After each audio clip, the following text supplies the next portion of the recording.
చెప్పాలంటే first time నేను test money నేను చెప్తున్నా. అంటే నేను చెప్తాను కానీ క్లుప్తంగా చెప్తాను చర్చిలో. కానీ ఇప్పుడు ఇట్లా అవకాశం పిలిచి టెస్ట్ మనీ ఇవ్వడము ఫస్ట్ టైం. మా పేరెంట్స్ కూడా చెప్పాలంటే మా డాడీ విఎస్టీలో వర్క్ చేసిండే. తర్వాత తను రక్షణ పొందిండు 1989లో. సో తర్వాత మినిస్ట్రీ చేసుకుంటా దాంట్లో వర్క్ చేసి తర్వాత విఆర్ఎస్ తీసుకొని 2003లో ఫుల్ మినిస్ట్రీ స్టార్ట్ చేసిండు. ఇంటి దగ్గరే మాకు గెట్సెమనే ప్రేయర్ ఫెలోషిప్ నడిపిస్తాడు. 2003 నుంచి ఇప్పటి వరకు కొనసాగుతుంది. ఫ్రైడే ఫాస్టింగ్ ప్రేయర్ ఉంటుంది అండ్ సండే ఈవినింగ్ సర్వీస్ చెప్తాం. మా మమ్మీ ఏమో బ్రదరింగ్ చర్చ్, మా డాడీ వాళ్ళేమో బ్యాప్టిస్ట్. మీ పాటలు పాడుతుంటే మొత్తము మా మమ్మీ నేర్పించిన పాటలు. మా mummy passed away in 2009. So అప్పటి నుంచి ఆమె ఎంతో ఎంకరేజ్ చేసింది మా ఫాదర్ని. సో ఆ విఎస్టీలో యూనియన్ లీడర్గా ఉంటుండే మా డాడీ. తను అంటే క్రిస్టియన్ అయినప్పటికీ రక్షణ లేకుండే. కానీ మా మమ్మీ ఎంతో ప్రార్థన చేసి తనని రక్షణకి రప్పించి 89లో తను రక్షణ పొందిన తర్వాత ministry part time ministry start చేసి తర్వాత ఫుల్ టైంకి వచ్చింది. ఇప్పుడు కూడా మా ఆరాధనలో ఈ పాటలు పాడుతుంటాం, బ్రదరిన్ పాటలు. అండ్ ఇక్కడ వింటుంటే మా సహవాసం ఎట్లా జరుగుతుందో అలానే జరుగుతుంది. అండ్ నాది చెప్పాలంటే నేను 2013లో నేను ఎంబీఏ కంప్లీట్ చేసుకున్నాను. కంప్లీట్ చేసుకున్న వెంటనే నేను సెంట్రల్ గవర్నమెంట్లో కాంట్రాక్ట్ బేసిస్లో వర్క్ చేశాను. మింట్ కాంపౌండ్ 22 వరకు వర్క్ చేశాను దాంట్లో as N accountant and an office assistant. మొత్తం క్యాంటీన్లో కానీ బిల్ సెక్షన్లో అకౌంటెంట్లకు వర్క్ చేశాను. దాని తర్వాత నేను బయటికి కెనడాకి వెళ్దామని 22లోనే నేను అప్లై చేసిండే. అయితే కరోనా టైం వల్ల కాబట్టి ఆన్లైన్లో అప్లై చేసినందుకు కరెక్ట్ రెస్పాన్స్ కాక అది కొంచెం డిలే అయ్యడం వల్ల మళ్ళీ నేను వాళ్ళని క్యాన్సిల్ చేసుకున్నా. అప్పుడు నేను మింట్లో వర్క్ చేసినప్పుడు ఎంత అమౌంట్ అయితే సేవ్ చేసుకున్నానో మొత్తం కెనడా దానికి పెట్టిండే. ఒకటేసారి నేను హై పొజిషన్ నుంచి కిందికి 0 పొజిషన్కి వచ్చేసిండే. అయితే నేను అప్పుడు చాలా ఇంట్లోనే ఉండి ఎన్ని జాబ్స్ ట్రై చేస్తున్నా కూడా దేవుడు నాకు జాబ్ ఇస్తలేడు. సైతానుడు ఇంకా దేవుని బిడ్డలనే ఎక్కువ శోధిస్తుంటాడు. నీకు జాబ్ రాదు, ఏం రాదు, ఇంత చదువుకున్నావు కానీ నేను విశ్వాసం మాత్రం వదలకుండా దేవుణ్ణి ప్రార్థన చేసి మళ్ళా నాకు యాక్చువల్గా ఎంబీఏ తర్వాత బీఎడ్ చేయాలని ఆశ కలిగింది. కానీ అప్పుడు మా సిస్టర్ని చదివించిండు మా డాడీ.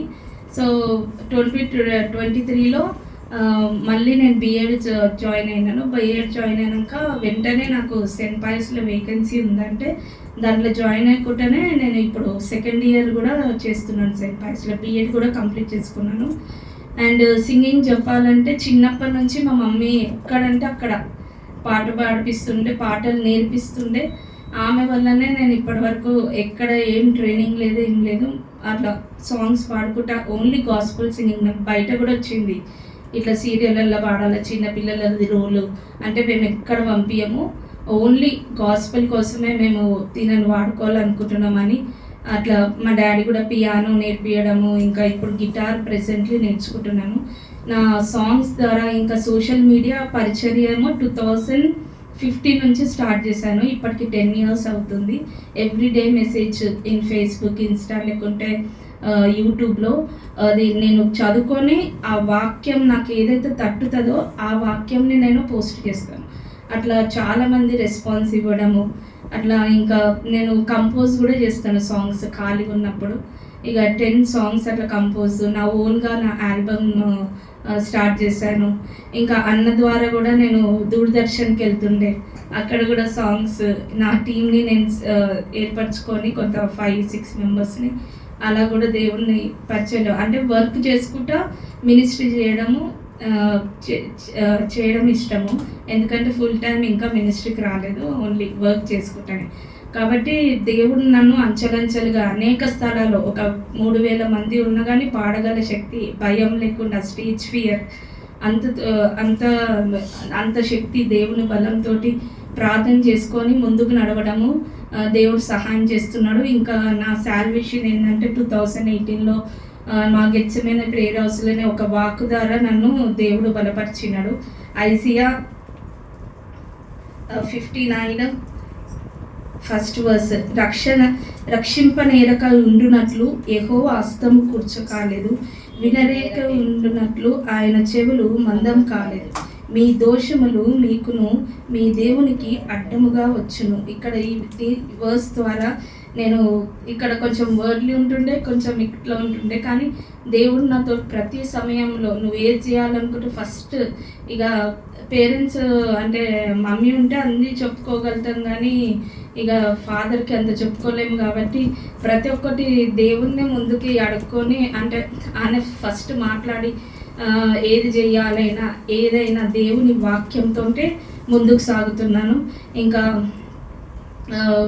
దేవుడికి ఇంకా ఏమంటారు, నా నేమ్ కూడా కొంచెమే నా పేరు.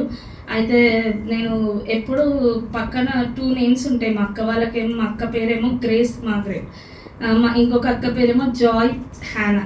అయితే నా పేరు జమీమా అని, నా పక్కన ఒక పేరు కావాలి దేవా అని ఇట్లా ప్రేయర్ చేసుకుంటుండే. సో 2024లో నాకు ఒక వాగ్దానం ఇచ్చిండు దేవుడు. అది ఐజియా 60:14లో అక్కడ జాయన్ అని, సియోను అని నీకు పేరు పెడతానని దేవుడు వాగ్దానం ఇచ్చిండు. నాకు ఎందుకు ఇచ్చినావు ఈ దేవా ఇది వాగ్దానం అని ప్రార్థన చేసినప్పుడు, నీకు పేరు కావాలన్నావు కదా అంటే జాయన్ అంటే ఏంటిదంటే మళ్ళీ నాకు 125లో దేవుడు బయలుపరిచిండు. అక్కడ ఏంటిదంటే యెహోవా యందు భయభక్తులుగా నమ్మకంగా, కీర్తనలు 125, యెహోవా యందు నమ్మిక ఉంచువారు కదలక నిత్యము నిలుచు సియోను కొండవలె. అంటే నీకు ఎన్ని శ్రమలు వచ్చినా ఏమొచ్చినా సియోను కొండ ఎంత స్ట్రాంగ్ ఉంటుందో నువ్వు అట్లా ఉండాలి. అట్లా అని నేను జమీమా జాయన్ అని అప్పటి నుంచి నేను అఫీషియల్గా కాకపోయినా నాకు అట్లా ఒక దేవుడు నాకు ఈ నేమ్ ఇచ్చిండని నేను నమ్మి ముందుకు సాగుతున్నాను. ఇంకా ఈ సింగింగ్లో కూడా చెప్పినట్టు అనేక స్థలాల్లో దేవుడు వాడుకుంటున్నాడు, ఇంకా వాడుకుంటున్నాడు. ఇక్కడ ఈ ఎక్విప్ ఎక్లీషియా భజన టీం కూడా ఉంది కదా మన సైడ్లో, ఫీమేల్ సింగర్గా నన్ను దేవుడు వాడుతున్నాడు. ఇంకా మా డాడీ మా బ్యాప్టిస్ట్ చర్చ్కి 14 సంఘాలు ఉన్నాయి. దాంట్లో మా డాడీ గాస్పెల్ కమిటీ చైర్మన్గా ఉంటున్నాడు. అక్కడ బ్రాంచ్ సంఘానికి వెళ్ళినప్పుడు కూడా సండే స్కూల్ తీసుకోవడమే కానీ, సింగింగ్ అయిన కానీ, వాళ్ళకి ఏమైనా ట్రైనింగ్ ఇవ్వాలంటే కూడా పాటలు నేర్పించడంలో కానీ దేవుడు నన్ను అట్లా వాడుకుంటున్నాడు. దేవుడి కొద్ది సాక్ష్యము దీవించును గాక.